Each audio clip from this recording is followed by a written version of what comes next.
12월 7일 화요일 가정에서 함께 드리는 새벽 예배 시작합니다. 다 함께 찬송가 202장 찬송 부르겠습니다.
함께 기도하겠습니다. 참 사랑과 은혜가 많으시며 참 좋으신 아버지 하나님, 죄인된 우리를 구원하시고자 아기 예수를 이 땅에 보내주신 12월을 맞이하면서 하나님의 귀한 은혜를 다시 한번 생각해 봅니다. 우리를 얼마나 사랑하시는지 그 크신 하나님의 그 은혜와 사랑 우리가 말로 다 표현할 수 없습니다. 하나님께 모든 감사와 영광을 올려드립니다. 귀한 시간에도 그 구원의 은혜에 감격하여서 주님을 찬양하며 예배하며 또 주님의 은혜의 말씀을 듣는 귀한 자리로 나옵니다. 성령 하나님 이 자리에 주인 되어 주시고 부족한 종의 입술을 다스리시며 함께 예배하는 사랑하는 성도들의 심령 가운데도 귀한 성령의 은혜로 충만하게 채워 주옵소서. 감사드리며 살아계신 우리 구주 예수 그리스도의 이름으로 기도드립니다. 아멘. 오늘 우리에게 주시는 하나님의 말씀은 디모데후서 3장 10절에서 17절까지 말씀입니다. 화면에 나오는 성경 구절 보시면서 또 제가 읽을 때 함께 눈으로 읽으시기 바랍니다. 나의 교훈과 행실과 의향과 믿음과 오래 참음과 사랑과 인내와 박해를 받음과 고난과 또한 안디옥과 이고니온과 루스드라에서 당한 일과 어떠한 박해를 받은 것을 내가 과연 보고 알았거니와 주께서 이 모든 것 가운데서 나를 건지셨느니라. 무릇 그리스도 예수 안에서 경건하게 살고자 하는 자는 박해를 받으리라. 악한 사람들과 속이는 자들은 더욱 악하여져서 속이기도 하고 속기도 하나니 그러나 너는 배우고 확신한 일에 거하라. 너는 내가 누구에게서 배운 것을 알며 또 어려서부터 성경을 알았나니 성경은 능히 너로 하여금 그리스도 예수 안에 있는 믿음으로 말미암아 구원에 이르는 지혜가 있게 하느니라. 모든 성경은 하나님의 감동으로 된 것으로 교훈과 책망과 바르게 함과 의로 교육하기에 유익하니 이는 하나님의 사람으로 온전하게 하며 모든 선한 일을 행할 능력을 갖추게 하려 함이라. 아멘. 네, 너무나도 유명한 성경 부분이죠. 교회를 좀 다녀보셨다 하신 분들은 눈 감고도 외울 수 있는 그런 구절, 디모데후서 3장 16절 말씀이 여기에 들어있기도 합니다. 잘 아시다시피 바울이 그 후배 목회자인 디모데에게 목회 권면으로서 이 디모데 전후서를 써서 보내고 있습니다. 이것을 기억하면서 목회하라 이렇게 얘기하는 거죠. 목회자에게 보낸 것이긴 하지만 사실은 후배되는 모든 그리스도인 성도들에게도 보낸 것이다라고 볼 수가 있겠습니다. 오늘 내용을 이렇게 보면은 이렇게 전체 서신서 중에 일부분이기 때문에 좀 이렇게 부분적으로 되어 있지만 정리해서 한번 설명을 좀 드려보면요. 예수 안에 있는 자, 그러니까 예수를 믿는 믿음으로 구원의 감격을 누린 그리스도인 예수 안에 있는 자들은 경건하게 살고자 하는 자들이다라는 거예요. 그러니까 지금 이 바울의 서신서에서는요, 구원의 문제를 단지 예수를 믿는 믿음으로 단회적인 사건으로 신분 변화만을 얘기한 것이 아니라 그렇게 신분이 변화된 자들은 지속적인 구원으로서 자신의 태도의 변화가 있어야 된다는 것을 계속해서 말하고 있는 거예요. 그러니까 우리가 흔히 오해하듯이 한번 예수 믿는 그 믿음만으로 됐다가 아니라 예수 믿는 믿음으로 그리스도인 된 자들은 이제는 경건한 삶을 사모하는 자가 되라. 경건하게 살고자 하는 자가 되라. 그런 내용을 본문에 있는 거예요. 그래서 예수 안에서 구원받은 자는 경건하게 살고자 하는 자가 되어야 한다. 이 말이고 경건하게 살고자 하는 방법은 몇 가지가 있는데 그 중에 첫 번째는 배워야 한다라는 거예요. 믿음의 선배들이 어떻게 살아왔는지 또 믿음의 선배들이 어떻게 믿고 있는지 그 믿음에 대해서 배워라. 그 첫 번째. 두 번째는 그 다음에 우리가 잘 알고 있던 성경을 읽어라라는 거죠. 성경을 읽음을 통하여 우리는 경건이라는 것이 어떤 것인가 알 수 있다라고 이해할 수가 있는 거죠. 그래서 경건하고자 하는 자는 배워야 하고 성경을 읽어야 한다. 그것을 통해서 우리는 경건한 삶을 살게 된다. 그런데 또 경건한 삶을 사는 자들은 어떻게 되느냐? 오늘 앞부분에서 말한 것처럼 바울이 당한 것처럼 세상 사람들로부터 미움과 핍박을 받게 된다. 박해를 받을 수밖에 없게 된다라는 거죠.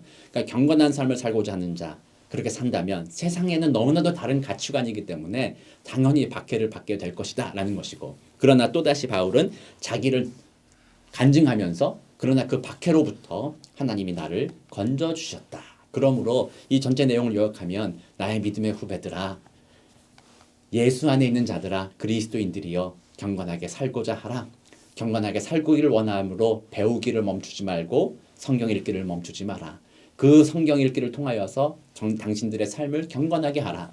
그러나 경건하게 살 때 다가올 박해가 있을 것이다. 그러나 박해를 두려워하지 마라. 하나님이 건지실 것이다. 그러므로 이 땅에서 믿음 가지고 경건하게 살자. 이것이 이제 오늘 본문에서 말하고자 하는 핵심 내용이다라고 말할 수가 있겠습니다. 그래서 오늘 이 본문을 주제를 생각하면서 몇 가지를 여러분들과 좀 나누겠습니다. 사실은 어떻게 보면은 지금 오늘 제 설교가 저한테 하는 설교이기도 합니다. 좀 찌르는 설교가 될 수도 있을 것 같아요.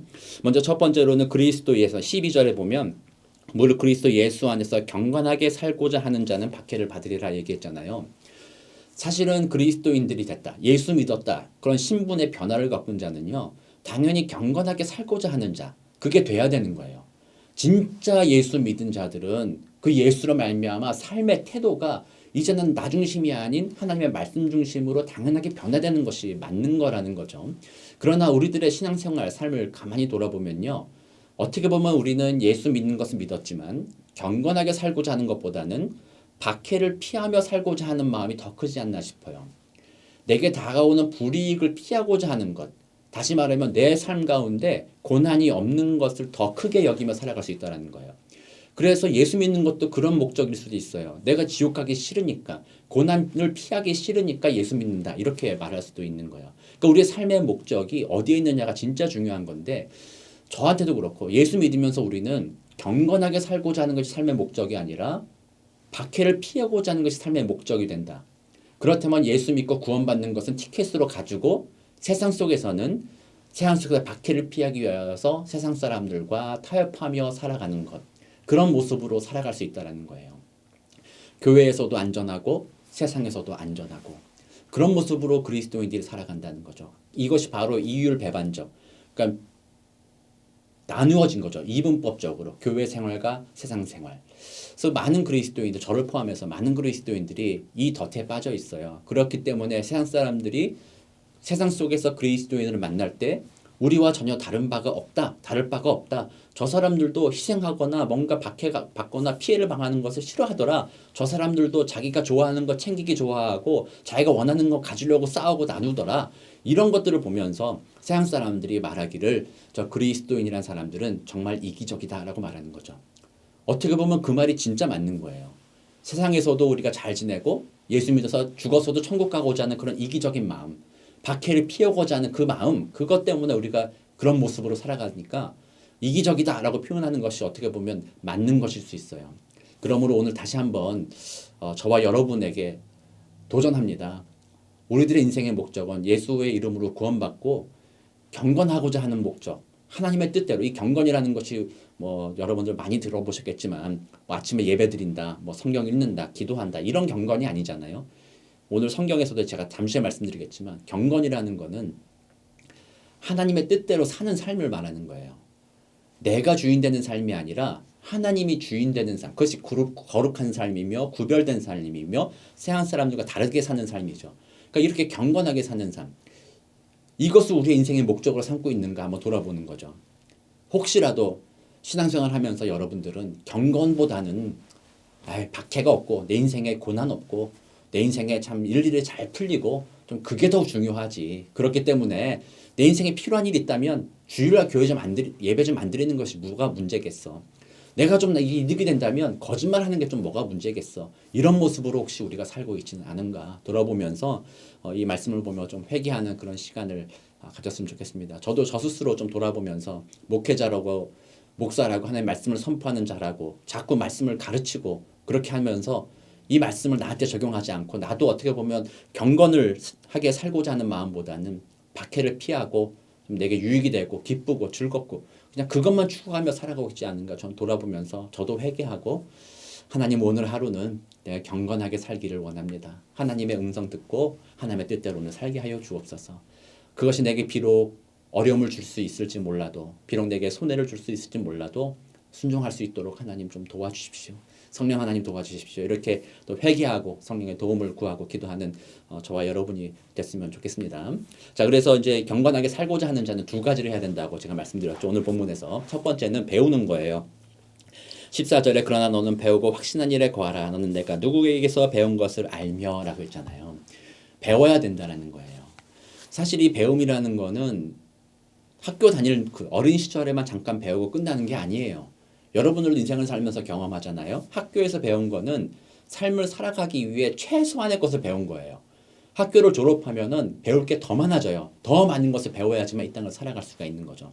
스스로 다 배웠다, 다 알고 있다 생각하는 자는요, 결국에는 무너지게 돼요. 더 이상 배울 생각이 없으니까 변화하는 세상 속에서 그 사람은 도태될 수밖에 없는 거죠. 그래서 세상 사람들도 깨달은 진리는 이것이죠.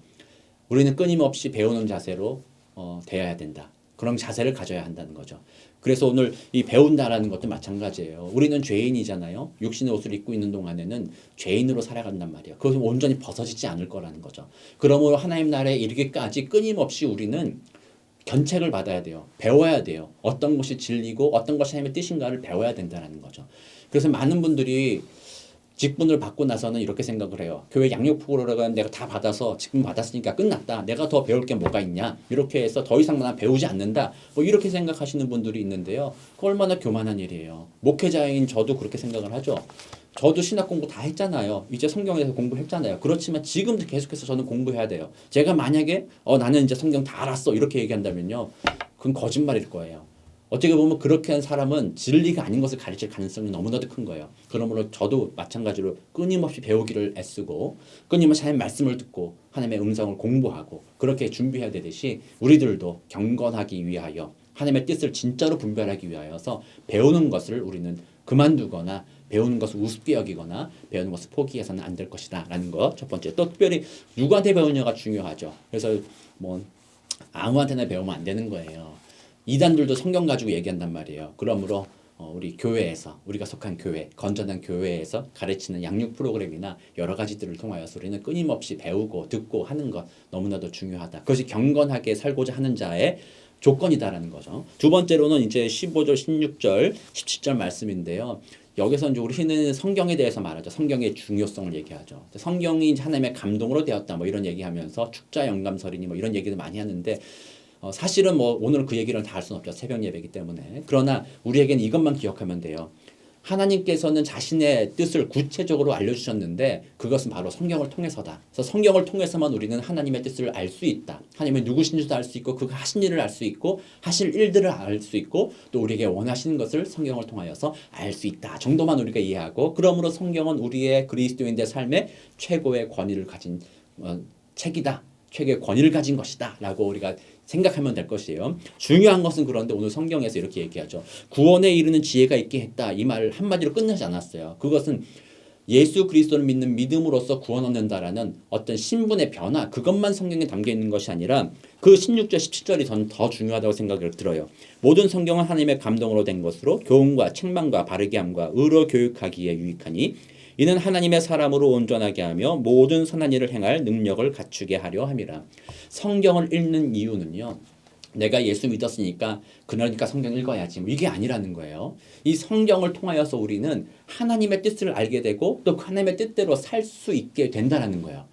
그러니까 성경을 통하여서 우리의 신분의 변화도 깨달을 뿐만 아니라 예수 믿는 믿음으로 변화된 삶으로서 이제 신분이 변화됨으로써 우리가 태도의 변화, 어떻게 변화해야 될지까지도 성경은 우리에게 알려주고 있다는 사실이에요.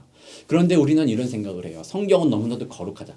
아까 제가 말씀드린 대로 최고의 권위이고 하나님의 감동으로 된 책이다라고 생각하니까 성경은 너무나도 거룩하다라고만 생각하는 거예요. 그래서 성경을 나의 삶에 살아내는 말씀으로 읽지 않고 책꽂이에 거룩하게 깨끗하게 꽂아두고 주일날만 가지고 와서 잠깐 보고 거룩한 진리를 내가 듣기 위해서만 필요한 것이다라고 생각하는 거예요.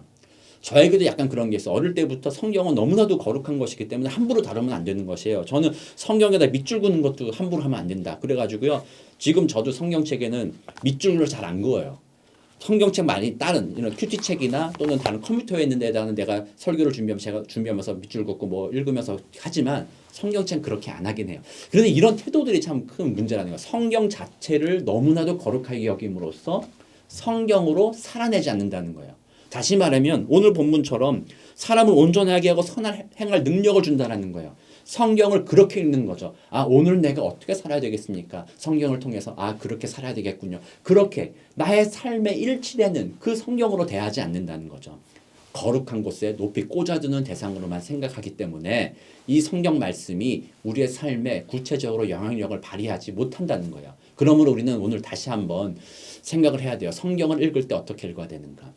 거룩한 하나님의 어떤 말씀, 물론 그렇죠. 그러나 그 말씀이 오늘 내가 어떻게 살아야 되는지 실제적으로 삶의 방향을 제시해 주시는 그런 말씀으로써 우리가 읽는 거다. 그래서 그 말씀을 통해서 나는 오늘 삶의 변화를 이 말씀대로 이끌어가겠다라고 성경을 읽어야 된다는 거죠. 그렇게 된다면요. 성경은 일주일에 한 번 주일날 꺼내서 들고 다니는 그 정도로 멈추면 안 된다는 거예요. 성경을 매일 읽고 그 말씀 안에서 큐티하며 성경이 나의 삶을 인도할 수 있도록 성경이 진짜 나와 친밀해져야 된다라는 사실입니다. 그래서 오늘 배우는 것과 성경을 그렇게 친밀하게 나의 삶에 적용하고자 하는 마음으로 친밀하게 읽는 이 두 가지 태도가 전부 다 이 경건하게 살고자 하는 능력을 준다라고 말하고 있어요. 빌립보에서 2장에서 바울이 이렇게 얘기하죠. 두렵고 떨림으로 너의 구원을 이루라 라고 얘기하잖아요. 그래서 구원을 이루라는 것은 성화의 이야기예요. 이 땅을 살아가면서 우리는 죄인이기 때문에 끊임없이 죄와 싸우며 살아간다는 거죠. 그래서 죄로부터 건진받는 것이 구원이에요. 그러므로 이 성화의 과정도 구원을 이루어가는 거예요. 이전까지는 성경과 상관없이 내 뜻대로 원하는 대로 살았던, 죄 가운데 살았던 그 모든 모습들 있잖아요. 그것을 버리고 성경을 읽으며 하나님의 뜻을 분별하여서 그 죄된 태도에서 벗어나는 것, 지속적으로 벗어나는 이것이 바로 구원을 이루어 간다는 거예요. 하나님 나라에 이를 때 완전한 영화, 완전한 구원이 완성되겠지만 이 땅을 살아가는 우리들에게는 끊임없이 성경을 읽고 끊임없이 배움을 통해서 하나님이 우리에게 원하시는 삶을 알게 되고 그 삶을 기억하며 주님 앞에 간구하며 기도함으로 우리는 이 땅에서 경건한 삶을 사는 자들, 그런 경건한 삶에 사는 자들이 되어 간다라는 것이죠. 경건한 삶을 사는 것은 나타나는 현상은요, 세상 사람들에게 조롱받는 것, 세상 사람들에게 핍박받는 것, 어려움 당하는 일, 그런 일로 나타난다라는 것입니다. 그러나 바울은 자기의 경험을 앞에 얘기하면서 그게 끝이 아니니까 핍박이 있다고 해서 두려워하지 말아라. 하나님께서 건져주신다. 반드시 우리에겐 최후 승리가 있다. 이것을 권면해주고 있는 것이죠. 새벽 예배입니다. 길지 않은 설교지만 오늘 이 말씀 우리에게 좀 적용해 보겠습니다. 오늘 하루 좀 저와 여러분이 주님 앞에 간절하게 기도하고 하나님 오늘은 경건하게 살기 원합니다. 하나님 오늘은 내가 하고 싶은 대로 살지 않고요. 하나님이 원하시는 대로 살기를 원합니다. 오늘 아침 말씀 듣게 해주셨으니까 제가 말씀 좀 생각해보고 살겠습니다. 그리고 오늘부터 내가 또 말씀 정말 내 삶에 적용하자 하는 마음으로 말씀을 귀하게 여기며 구체적으로 말씀을 한번 읽어보고 적용하겠습니다. 그리고 교회에서 하는 양육 프로그램들 제가 잘 받으면서 하나님의 은혜를 좀 더 분명하게 알게 되기 원합니다. 그래서 이 땅에서 복받고 박해 피하는 삶이 나의 목적이 아닌 경건하게 사는 것이 나의 삶의 목적이 되게 하옵소서. 이렇게 기도하시면서 하루를 승리하게 되시는 복된 저와 여러분 되시기를 우리 구주 예수 그리스도의 이름으로 축복합니다. 함께 기도하겠습니다. 참 사랑과 은혜가 많으시며 참 좋으신 아버지 하나님, 감사합니다. 죄인된 우리들을 구원하여 주셔서 감사합니다. 그런데 하나님, 이 시간 먼저 우리의 죄를 자복하고 회개합니다. 경건하게 살고자 하는 마음보다는 박해를 피해서 살고자 하는 마음이 더 컸습니다. 이 땅에서 핍박받는 것보다는 좀 더 자유롭고 좀 더 즐기고 좀 더 편안한 것이 우리의 삶의 목적이 되었던 것을 주님 앞에 회개합니다. 다시 한번 우리의 마음을 성령으로 다스려 주셔서 내 육신의 편함이 아니라 정말 하나님의 뜻 안에서 경건하게 살고자 하는 자가 되게 하여 주옵소서. 그 일 위하여 배우게 하시고 그를 위하여 성경 읽게 하시고 그럼으로써 나의 삶에서 날마다 눈꽃만큼이라도 하나님의 뜻대로 순종하며 믿음의 성장이 일어날 수 있도록 주님 도와주옵소서. 오늘 하루의 삶을 주님 앞에 올려드립니다. 성령님, 이 부족한 종, 또 우리 사랑하는 성도님들 마음을 다스려 주셔서 삶의 어느 자리에 있든지 오늘 경건한 자로 살아갈 수 있도록 주여 도와주옵소서. 감사드리며 살아계신 우리 구주 예수 그리스도의 이름으로 기도드립니다. 아멘. 네, 이제 각자 개인의 기도 제목과 선교지와 주변 사람들을 위한 중보 기도 제목을 가지고 함께 기도하는 시간 가지시기 바랍니다.